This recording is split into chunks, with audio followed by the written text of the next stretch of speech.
Certains choix conditionnent toute une vie. Et jusqu'à présent, j'ai toujours eu tendance à faire ces choix-là au hasard.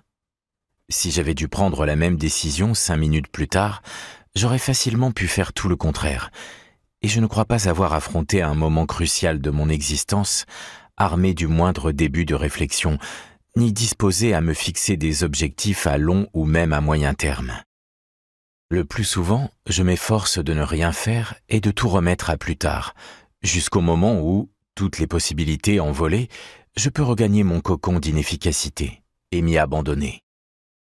Autre option, je cède à l'inertie et constate que j'ai fait quelque chose sans l'avoir jamais vraiment décidé, blotti dans une rassurante cocagne d'irresponsabilité.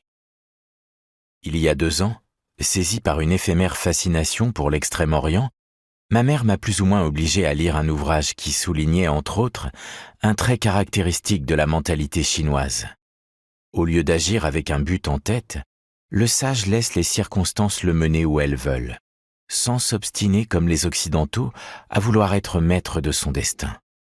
Si mon analyse est la bonne, ce qui compte n'est donc pas que je sois paresseux, mais que je sois au fond l'archétype du sage taoïste.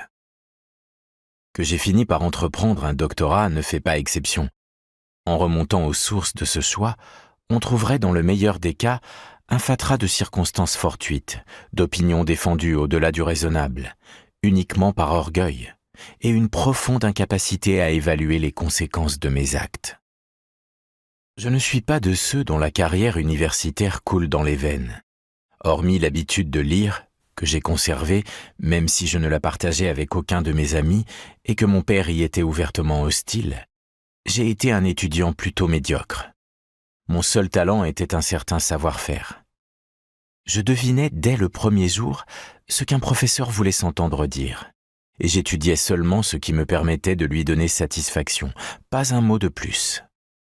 J'avais suffisamment de flair pour sentir à quel cours il fallait assister et à quels autres je pouvais signer la feuille de présence puis disparaître.